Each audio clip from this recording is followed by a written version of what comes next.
Hi, and welcome to The Paradox of Change, a podcast dedicated to mental health and well-being. We have the opportunity to interview past clients that we've worked with, entrepreneurs, and even other therapists to learn a little bit more about their approaches. Now, today, our co-host, Lottie, Passell, Syms, a relationship counsellor and sex therapist, has an opportunity to speak with a young lady called Nicky, a personal trainer, and they talk about the correlation, similarities, and even the benefits of physical health and our mental well-being. So sit back and hope you enjoy. Good. So good morning. I'm Lottie. Nicky and I have decided to collaborate and get together and talk about sex and exercise. So good morning, Nicky. How are you?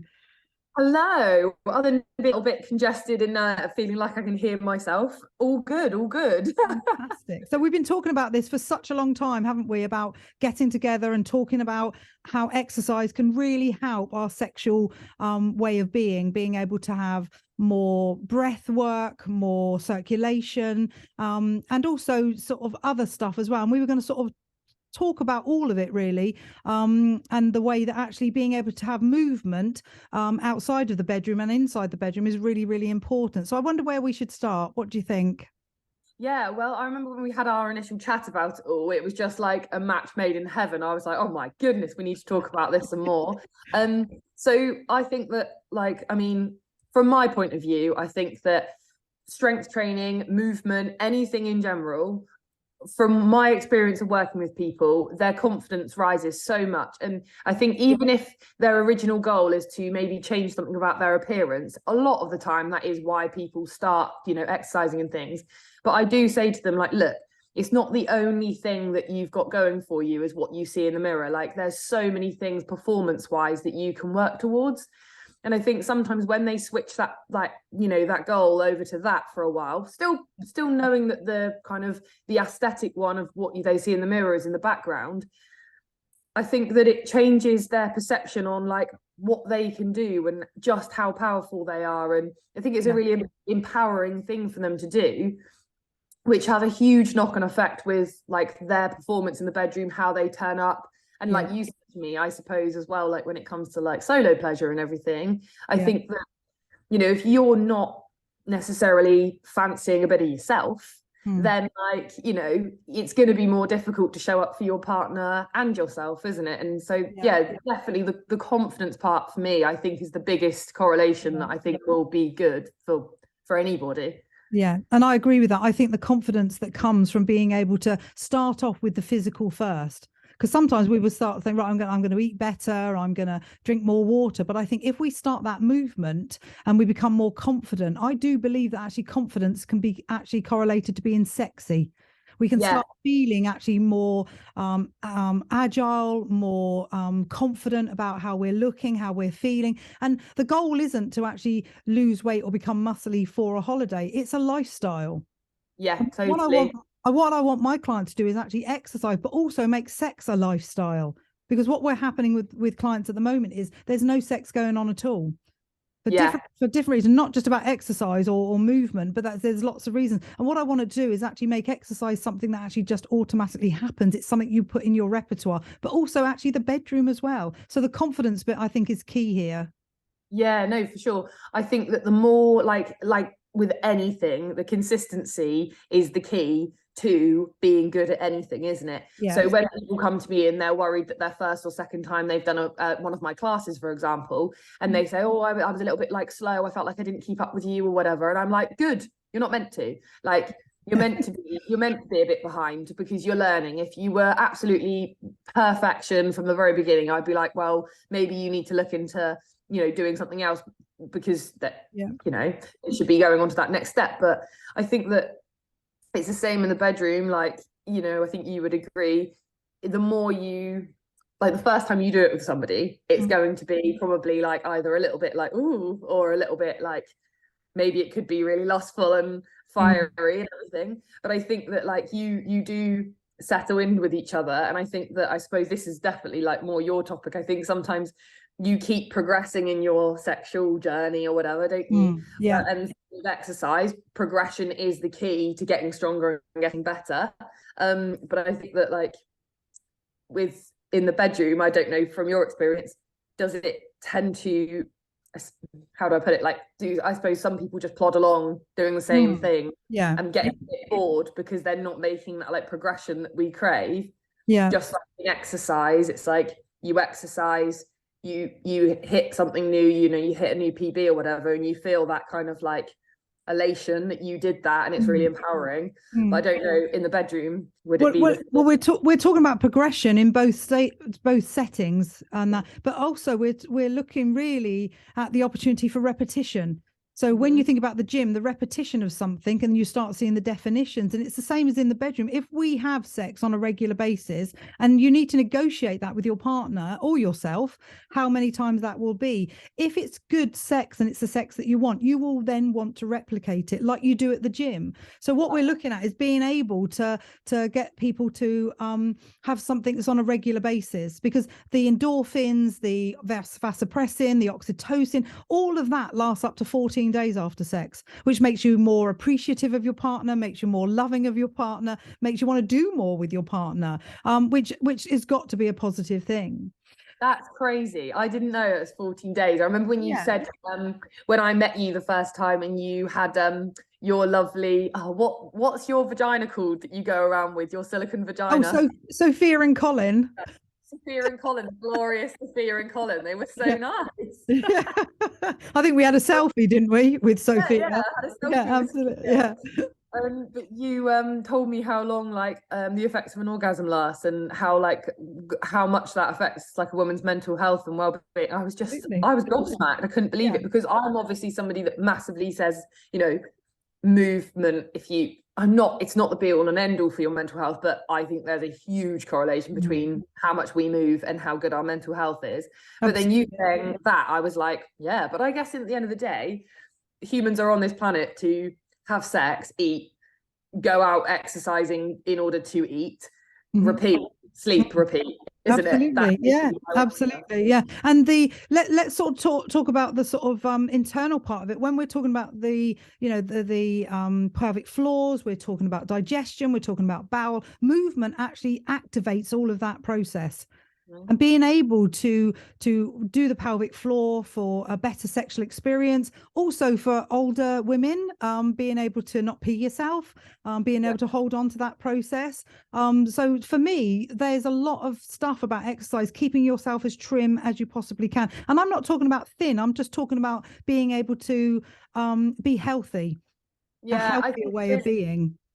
It's like, you know, I'm so up for body confidence and all of these things, but I do think there is a big part of it that is like, you know, realistically being our healthier selves is going to, of course, help us to thrive, isn't it? So and like you said about the pelvic floor and everything, I think there's so many people that probably have a lot of confidence issues because they don't have a very good pelvic floor. And, you know, just peeing yourself on the regular, I know it happens, and I know that it's kind of like a normal thing now, but it should be normalized in a way that we should be open to talk about it. But I think that it shouldn't be seen as, oh, you've had 2 kids, oh yeah, it's normal to piss yourself. It's just not the norm. It shouldn't be. And I think that people do, you know, when people go into hospitals, there's so much going on. They're going to be sent home with the same old things. Of course they are, which is normally sit there whilst you know, I know that breastfeeding does help a lot when it comes to the pelvic floor repairing and everything. But I know that as well, that a lot of people women get told to go home and just start like pulsing, tightening, relax, and just doing this constant. Well, to me, that's like, and I know that a podcast can't see me doing this, but it's like doing a bicep curl and working the very top of the bicep curl only. It's okay, it's going to have some sort of thing, or, you know, some people put the I can't think what they're called, like the yoni eggs. The eggs up and stuff to help it. And it's going to strengthen to some extent, but it's not going to create a like a functional pelvic floor, if that makes sense. The pelvic floor wants to be able to tighten and relax. Yeah, absolutely. And we as humans, because we spend so much of our time sat down and we're very sedate now, we do a lot of our we slouch and we chest breathe so much. So when we don't really take these big like tummy breaths anymore. If you think about like when you watch a baby or a puppy, breathing and sleeping, they expand and drop their tummies. They stick their tummies out, and they're not worried about it, are they? Whereas we all kind of sit up very trim and breathe through our chest. So I think if we think of the diaphragm every time, why does the dog have to clack up when I'm talking on a podcast? If we think about our deep breath in being like our diaphragm will open up, and then and that's that problem solved. Our diaphragm lifts up and it expands open if you take a deep breath through your tummy, and your pelvic floor will drop. And then when we take our breath out, our diaphragm will come back to its usual position and our pelvic floor will rise. So both of those things are important, not just the pelvic floor lifting up and tightening, because otherwise it's going to become tight and not functional. Absolutely. Release and tighten, that's great. So diaphragmatic breathing is definitely a good search to make, and definitely watch a video on it. I've got some classes on it as well.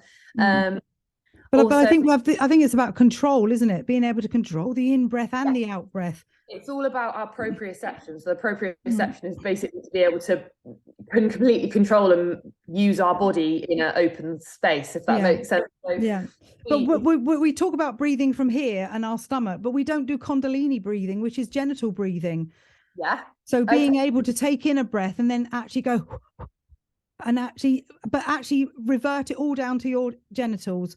So if you do that, you can actually feel some tingling for men and women, and being able to really, really focus on that area, because that needs as much exercise as any other part of you, whether it's arms or legs, and being able to really connect. And for me, there's an intimacy for self and together with your partner to be able to really hone into that part of your body. And that's really, really important. I suppose that comes back to what you told me about blood flow around that area as well. I suppose the more you think of a muscle and the blood flow will go to that area, won't it? So I suppose that's where the tingling comes from. Absolutely. But we're also trying to avoid pain when we're having sex, because otherwise we set up a neural pathway which would be sex and pain instead of sex and pleasure. So what we're trying to do really is actually the circulation through exercise is really important, but the circulation through sex is really important. So men have to really relax to let the blood into their penis, and then they have to hold that tension to keep it in there. So if they're not relaxed in the first place, not enough blood will go in anyway. And it's the same for women. We need to be fully engorged and relaxed to actually let all of that happen. We don't really need to hold the tension like men do, but we need all of that to be appropriate, so that actually when we're having sex, we're not in pain. And that's really important. I think the circulation of exercise and the circulation of our genitals actually go together. I guess it's literally like it's the soft and the hard, isn't it? Absolutely. Yeah, absolutely. And there's so much shame and guilt and awkwardness and anxiety and lack of communication when we talk about sex. And really sometimes in the gym, people actually not going because they feel like, that everybody will be looking at them. They've only just started. So there's an awkwardness there as well. But I think if we can put the two together and go, right, okay, if you can have confidence, you can have more circulation, you can actually, be more body confident. I think that would make such a difference in the bedroom.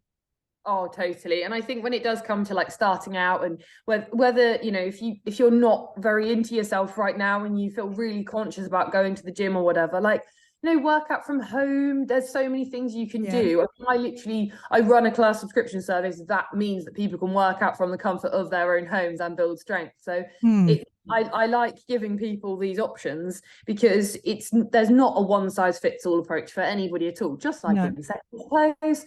And everyone have their preferences. I used to go to the gym quite a lot. I now don't. I'm lucky enough to have my own gym at home because this is my job. But like, I have no interest going and sharing a gym with anybody else now. Like, sweaty.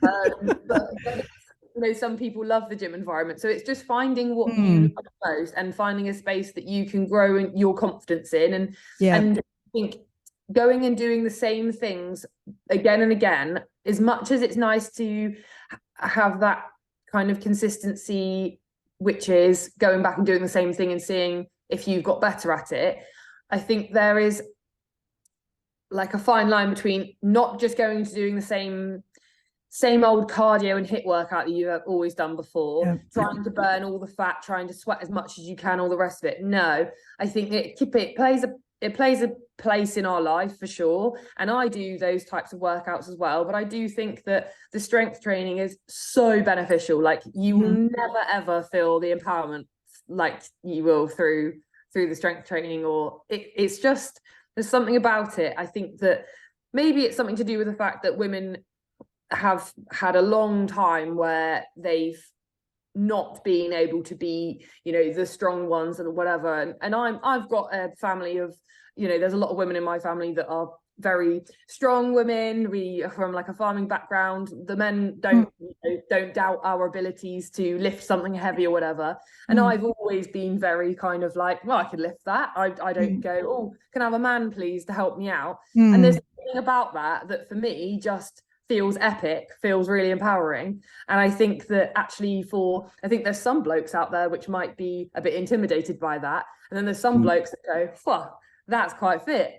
And I think that like my partner liked that about me. And I think that's maybe because it wasn't the fact that I could lift anything heavy. I think it's the fact that I had the confidence and that empowerment kind of thing, if you get my drift. It's such a cool thing to be able to feel empowered, isn't it?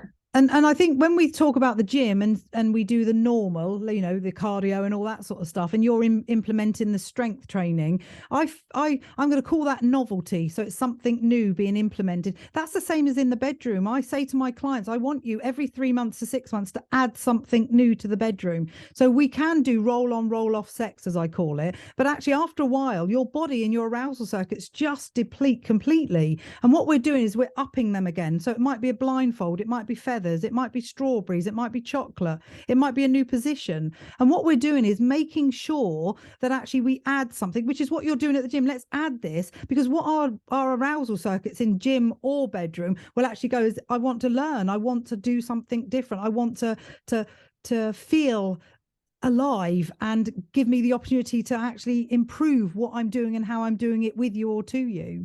Yeah. And actually what you just said about the arousal circuits and stuff dropping, does that have any correlation between like hormones dropping and things, like as people age? Because because I always find that when obviously there's such a massive thing when it comes to like, you know, I know much more about the like the female body more than anything really. That's kind of what I focus on. But when women go through the menopause and everything, the atrophy of muscles everywhere, doesn't it? Including, I know you told me, the vagina. Yeah, so absolutely. I think that if it's something to definitely think about, is just like even your capabilities as you age in the bedroom. If your muscles are depleting, you're not going to be able to perform in the same way that you did before. Either are you? Like, it's gonna like how it's not gonna feel very nice being all like, oh, ow, absolutely. Yeah, well, at the age and stage part of us, it will change. But you know, my 30-year-old self would be telling my 60-year-old self now, you should have exercised, you should have continued to exercise. I would say that to all 20 to 30-year-olds. Do not stop, because when the menopause comes, it actually changes the dynamic of your motivation and your discipline to yourself. And that's what we're looking at, to be able to say to ourselves, keep that momentum going right the way through, because actually motivation doesn't get you to the gym. Getting to the gym is what you need to do, and the motivation will kick in. But I look at it from a discipline point of view. Just write it in the diary and don't think about it. I go cold sea swimming. If I thought about it, I'd start getting chilly before I got there. I don't think about it. I drive, I get in, I get out. So what we're doing is just get to where the destination, whether it's in your home gym or whether you're going for a walk or whether you're actually you know, PT, seeing somebody privately, do the same. Go in the bedroom, get naked, actually see each other for what it is. The other thing that I wanted to mention to you as well is when we have couples that are, one is really like a gym bunny and wants to do everything, and the other one's sort of not bothering with themselves very much, that causes real difficulties. And I guess what comes up for me is, how much do you care about yourself? I think that's the biggest question, because I always say to my clients, I say, right, if you consistently didn't turn up for yourself again and again and again, if you consistently had a friend that didn't turn up to a meeting that you were having, for example, like going out or whatever, and they always cancelled last minute or just bailed, or you turned up and they weren't there, you would just be like, piss off, like, I've had enough of you. And like, if you consistently just do that to yourself every single time you set yourself like this new thing, you're just going to become like your crappiest friend to yourself. And I think that I always try and think to myself, right, Nick, if you were your like best friend, would I would turn up for myself. Yeah, I would. And you're so right with the motivation versus discipline thing. It's the discipline and the turning up and the consistency, which in the long run creates a more motivated human. It does. Because you know what you want and you know what you're setting out to get and go and get. But no, with the whole couple dynamic of like, you know, gym person, non-gym person, like me and my partner, for example, if he wasn't somebody that was quite invested in his health and everything, it's not about him looking like some shredded person. I don't want him, I don't necessarily care about that. It's just knowing that he's invested in his health and like living a long life and being active and things like that for me is a really big part. I don't think I could be with somebody that wasn't, because it's so my job, if you see what I mean. I think I do understand why it frustrates people, and it must be hard, I think, because they know I think it's definitely a point of them showing how much they love that person, because it probably isn't what you look like necessarily. It's probably that they actually want you to look after yourself, because you know they want you to be around for a long time. And that's why a lot of my clients are now going to the gym together.